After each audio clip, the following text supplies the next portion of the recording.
Bonjour à tous et bienvenue dans cette nouvelle vidéo. Aujourd'hui, nous allons parler de rupture. Comment est-ce qu'on se reconstruit après une rupture?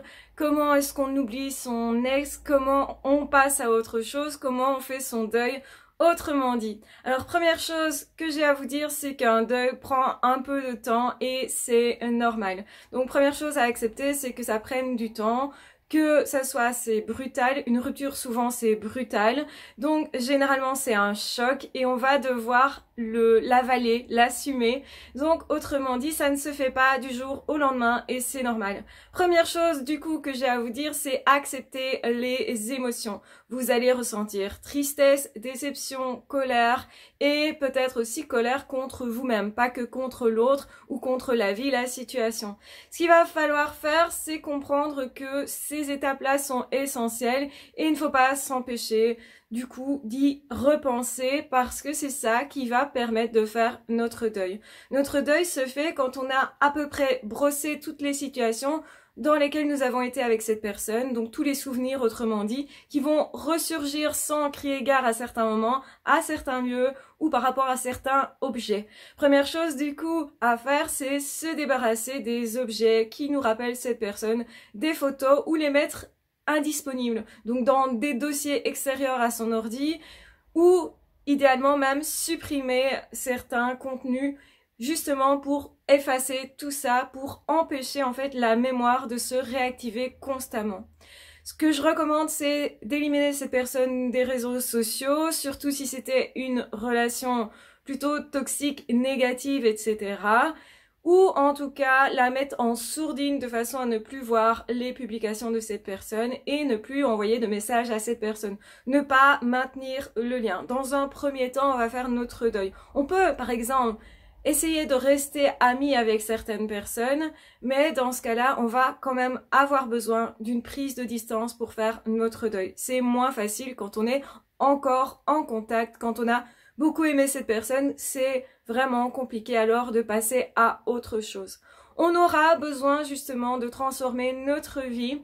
Donc le deuxième conseil que je vais vous donner, c'est essayer de vous lancer dans de nouvelles choses. Alors, c'est vraiment pas ce qu'on a envie de faire. Généralement, on a envie de se réfugier dans la nourriture, dans son lit ou dans des activités assez, en réalité, qui entretiennent, on va dire, une sorte de déprime ou qui parlent de l'amour, etc.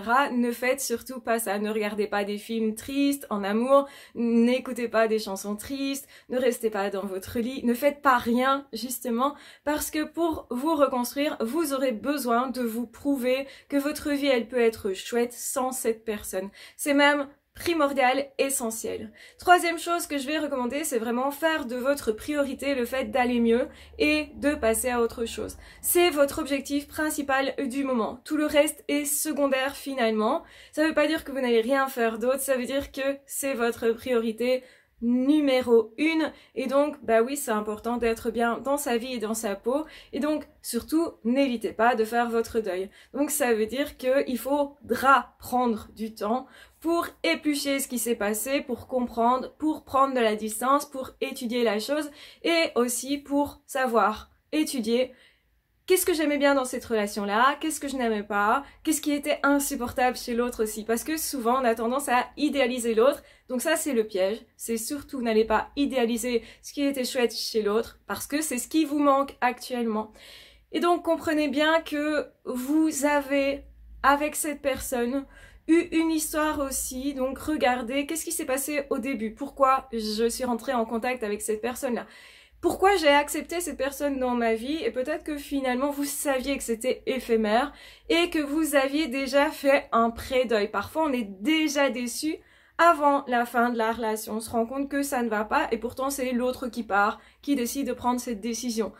Mais quelque part, ça nous pesait. Il y avait des choses qui nous pesaient dans cette relation. Donc listez ce qui vous pesait, ce qui vous ennuyait et ce dont vous ne voulez plus parce que ça c'est chouette, vous n'aurez plus à le subir ou justement vous n'aurez plus à le vivre. Peut-être que cette personne, elle vous mettait particulièrement dans un état d'attente. Cette personne était tout le temps en retard et vous ne supportez pas ça. Ben ça, c'est une chose que vous ne devrez plus subir dans ce cas-là avec cette personne, dans l'immédiat, vous allez vous sentir soulagé de certaines choses. C'est quoi? Qu'est-ce qui vous soulage en fait avec la fin de cette relation? Souvent, on se dit, mais si je pense à tout ce qui me soulage, c'est que je ne suis pas une belle personne. Donc, on peut ne pas s'autoriser justement à penser que finalement, la fin, c'est chouette. Et ça peut être très chouette parce que peut-être vous récupérez votre liberté. Dans le cas d'une relation toxique, c'est le cas. On se sent soulagé. Parfois, on est surpris de ce soulagement. Mais ça montre qu'on a gagné quelque chose au change, en fait. Et du coup, aussi, on reprend conscience du fait, parfois, qu'il y avait beaucoup de violence, que justement, on ne se comprenait pas, qu'on n'arrivait pas à communiquer avec cette personne-là.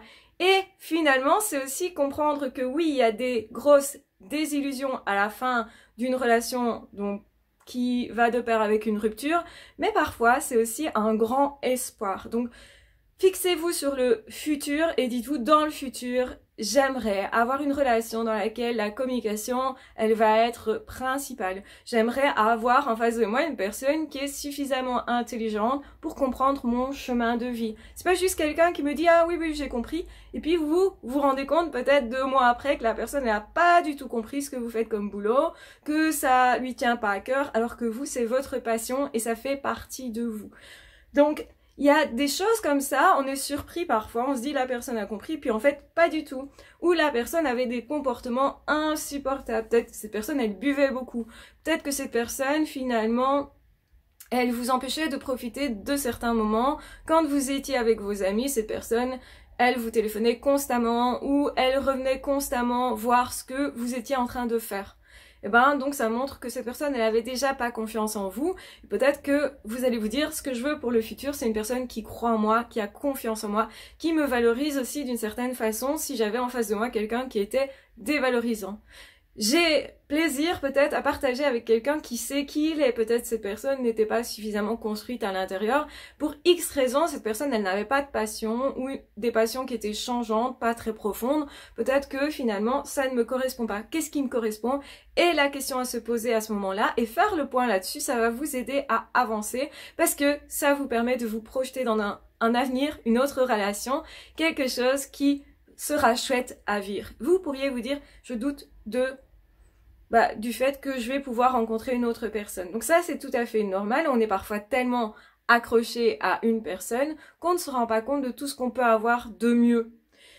Et quelque part, faire notre deuil, c'est se dire, mais en fait, je mérite autre chose. Mais en fait, j'ai envie d'autre chose. Mais en fait, ma vie, elle peut être plus chouette. Et je vais vivre des meilleurs moments que ce que j'ai vécu avec cette personne-là, avec une autre personne. Et parfois, du coup, ça nous fait nous rendre compte assez vite qu'on peut tourner la page et passer à autre chose.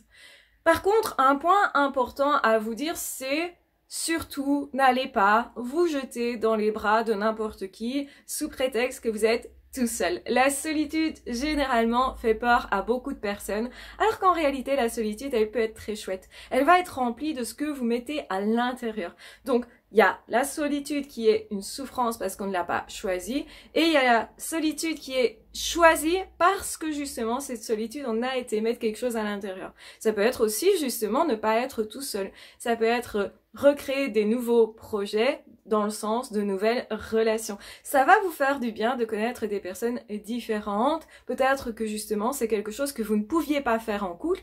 Donc, faites des choses que vous pouvez faire en couple maintenant. Donc, autrement dit, quelque chose que vous pourrez faire dans le futur ou quelque chose que, pour l'instant, vous pouvez faire avec vos amis, passer plus de temps avec vos amis, parce que avant, l'autre n'était pas OK de vous voir passer autant de temps avec vos amis. Peut-être que maintenant, justement, c'est l'occasion de se dire aussi, je peux draguer, je peux justement me remettre sur le marché. Ça veut pas dire que je vais d'office retrouver quelqu'un tout de suite, mais le fait de voir que je peux obtenir telle ou telle relation et regarder justement l'horizon que j'ai devant moi, tout ce qui serait possible comme type de relation que je n'ai pas encore connu, eh bien peut-être que c'est une richesse. Et se rendre compte de ça, ça nous fait progresser, avancer. Parfois, on va dragouiller un peu, non pas pour vraiment avoir quelqu'un, parce que c'est trop tôt, mais on va le faire aussi pour avancer dans notre chemin et se rendre compte qu'on peut se lier déjà avec plein de personnes différentes et que finalement, il y a plein d'autres personnes qui nous correspondrait beaucoup mieux. Et quand on se rend compte de ça, on arrive justement à voir l'autre tel qu'il était, on ne le survalorise pas, comme souvent c'est le cas à la fin des ruptures, quand quelque chose nous manque, on a tendance à attribuer trop de qualité à ce qui nous manque, tout simplement. Et donc, aussi, ce qu'on va faire, c'est vraiment passer notre vie à remplir notre vie pour se prouver que tout seul on est bien et qu'on peut être heureux tout seul. Il y a beaucoup de personnes qui vont vous dire « Oh ben non, c'est pas important de se construire à l'intérieur ». Souvent les personnes qui vous disent ça, il y a des coachs qui disent ça, et bien là, vous voyez leur propre faille, c'est-à-dire que ce sont des personnes qui ne savent pas être seules, qui sont peut-être dépendants affectifs eux-mêmes, qui du coup ne savent pas se dire que tout seuls ils peuvent vraiment avoir une vie intéressante et épanouissante. Donc, mettez des choses qui vous passionnent dans votre vie. Votre tâche à vous, c'est vous rendre heureux. L'autre n'a pas comme tâche de vous rendre heureux, en fait. C'est à vous d'abord à être heureux pour aller ensuite partager ce bonheur-là, ces passions-là que vous aurez découvertes justement pendant cette période de célibat et ça va grandir votre future relation. Donc vous êtes déjà en train de préparer votre future relation. On pourrait penser que après la rupture, c'est une période avide où il ne se passe rien, où on s'ennuie. Eh ben, la meilleure façon de ne pas s'ennuyer, c'est justement de faire ça, de remplir sa vie. Vous pourriez aussi vous lancer dans de nouveaux projets professionnels. Alors je sais que souvent c'est pas ce qu'on a envie de faire, on a envie d'immobilisme, de rester dans son coin, etc. Mais se lancer dans de nouveaux projets, apprendre de nouvelles choses, ça va nous amener à utiliser ce temps-là comme du temps qui est nécessaire, qui est utile et qui est riche. Et plus on aura l'impression que notre vie maintenant elle est riche sans l'autre, et moins on aura de manque, et plus justement on va pouvoir passer au-delà de la douleur morale de l'impression d'avoir perdu quelque chose. Parce qu'en fait, une rupture, c'est une vision des choses qui nous donne l'impression qu'on a perdu quelque chose, plus exactement quelqu'un, et qu'on ne sera jamais plus heureux dans cette situation-là, que tout ça, c'est terminé. Mais en réalité, ce qu'on ne sait pas, c'est que souvent, après certaines ruptures, on va vivre des choses beaucoup plus intéressantes avec d'autres personnes beaucoup plus intéressantes aussi. Donc, la future personne qui arrivera dans votre vie pourrait être bien meilleure que l'ancienne et vous serez tellement plus riche que tellement vous pourrez partager aussi avec cette nouvelle personne, vous pourrez goûter différemment les choses. Résoudre un deuil, c'est aller dans le passé, rechercher qu'est-ce que je peux faire de cette expérience, qu'est-ce que je peux en apprendre. Je vais tirer de cette expérience du positif finalement, parce que je pense que la vie me fait vivre des choses qui sont intéressantes pour moi, des trucs que j'ai à apprendre, je ne peux les apprendre que si ça me touche, et si ça me blesse, c'est l'occasion justement de les apprendre, et avec ces apprentissages-là, je vais en faire quelque chose pour ma vie future, et c'est comme ça qu'on n'a pas perdu son temps. On a cette impression, parfois, j'ai perdu autant de temps avec une personne, finalement c'est terminé, donc j'ai perdu mon temps, j'ai perdu ma jeunesse, j'ai perdu je sais pas quoi d'autre, mon innocence, tout ce qu'on veut, et quand on a cette impression de perte, on souffre. Donc quand vous allez regarder la chose en vous disant j'ai gagné plein de choses, j'ai gagné au change notamment parce que j'ai rencontré une personne beaucoup plus chouette. Ah, l'autre était tout le temps dépressif, celui-là il est tout le temps joyeux, on peut partager beaucoup plus dans l'humour et la relation elle est beaucoup plus simple. Au lieu de devoir me battre tous les jours pour maintenir une relation qui était bancale, là je constate une certaine fluidité, une facilité d'œuvrer avec cette personne et des projets plus communs justement. Je suis moins inquiète, je vis différemment ma vie, donc je suis beaucoup plus heureuse, et donc du coup j'y ai gagné au change. Et aussi j'y ai gagné au change parce que intérieurement j'ai appris de cette expérience et je peux le redonner à mes amis, à d'autres personnes. Donc mes expériences ne sont jamais perdues quand j'en tire quelque chose. Une expérience, elle ne sert à rien si justement on ne fait pas son deuil, si justement on n'accepte pas les émotions. Les personnes qui sont immatures, les personnes qui justement n'évoluent pas, vont se jeter sur la première relation future pour échapper en réalité à ce qu'elles ressentent, pour éviter justement de faire leur deuil, pour éviter des remises en question qui pourraient être douloureuses, parce que c'est quand même une période pas toujours simple à traverser, mais du coup ces personnes-là, finalement, elles ont plus honte d'elles-mêmes que de la fierté. Or vous, en ayant fait ce chemin, vous serez vraiment en train de vous dire, ben voilà, c'était nécessaire de passer par là, je prends le temps que je veux et je détermine peut-être le temps que je vais prendre d'ailleurs à me réparer de ça. Je vais pas me laisser non plus souffrir inutilement, je vais pas rester bloqué à un stade ou l'autre, je vais pas rester bloqué à me dire que c'était que cette personne-là qui me convenait, parce que dans le monde, nous avons plein de personnes qui pourraient nous correspondre, donc c'est vraiment arrêter avec cette idée qu'il y a que un prince charmant, une princesse charmante, et que sans cette personne, nous serions dévastés et que ce serait complètement la fin de l'histoire. C'est la fin de cette histoire-là, pas la fin de notre vie, donc pas la fin de notre histoire à nous.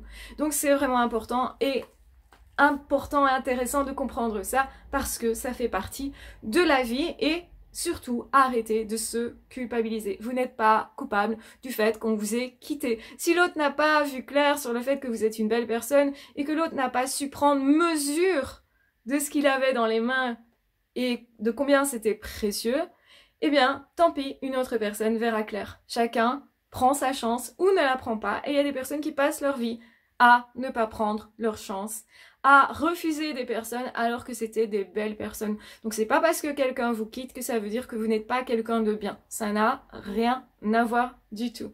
Et justement, c'est l'occasion de réparer la confiance en soi, l'estime de soi et de se dire ok, je suis une belle personne, j'ai plein de choses à partager, moi je le sais. Et cette personne ne l'ayant pas compris, peut-être que ça me prouve justement que c'était pas la bonne personne parce que cette personne, elle ne savait pas se remplir de qui je suis moi. Et donc, du coup, je préfère offrir ça à une personne qui, elle, s'est vraiment construite et a vraiment fait ses deuils. Donc là, effectivement, quand on a affaire à quelqu'un qui n'est pas construit à l'intérieur, qui est une coquille vide, ben c'est normal qu'on n'arrive pas à le remplir et que même souvent, ce type de personnes-là, eh ben, ils vont partir, ils vont nous quitter. Donc, bah, ne dites pas, tiens, si on me quitte, c'est que je suis mauvaise, rien à voir. Donc, petit résumé, oui, une rupture, c'est une désillusion, mais la désillusion était peut-être déjà en place, donc vous aviez déjà vu clair sur le fait que cette personne ne vous convenait pas, c'est possible. Vous êtes débarrassé de plein de choses avec cette rupture. Et c'est tant pis pour l'autre, je viens de le dire. Donc il faut accepter ses émotions, se donner de nouveaux projets, de nouvelles rencontres, se remettre sur le marché, passer par la colère, la tristesse, c'est normal, apprendre à aussi reprendre un rythme, parce que c'est vraiment important, réapprendre à se faire plaisir, à être seul.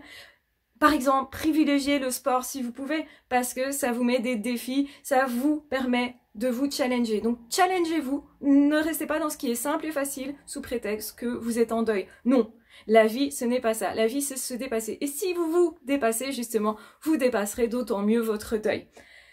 Ça ne doit pas forcément prendre beaucoup de temps, on n'est pas obligé de souffrir longtemps. C'est une décision qu'on peut prendre de soi à soi. Il faut se projeter dans l'avenir parce que vous avez un avenir et c'est important aussi de vous le rappeler. Et savoir quel pouvoir nous avons sur notre vie, ça va être primordial. Donc ne plus idéaliser l'autre et aussi parfois c'est reprendre son boulot en main, c'est se tourner vers des amitiés, c'est faire des choses qu'on n'avait pas l'occasion de faire avec cette personne pour justement remplir sa vie, grandir sa vie et se grandir soi par la même occasion. Et donc c'est dépasser quelque chose qui nous rendra fiers de nous et qui va nous donner aussi des repères. Si on n'a jamais fait de deuil, et ben là on saura comment faire et ça aussi c'est très important. Voilà, je vous embrasse bien fort, je vous aime très fort. Si vous le souhaitez, vous pouvez vous abonner à la chaîne pour ne manquer aucune des vidéos que je poste. N'hésitez pas à réagir et j'espère en tout cas que vous prendrez ces conseils très au sérieux qui peuvent vraiment vous aider pour aller beaucoup plus vite, mieux après une rupture. Et en tout cas, je vous envoie beaucoup d'amour parce qu'une rupture, ce n'est jamais simple et facile. Ah, ciao, bye bye!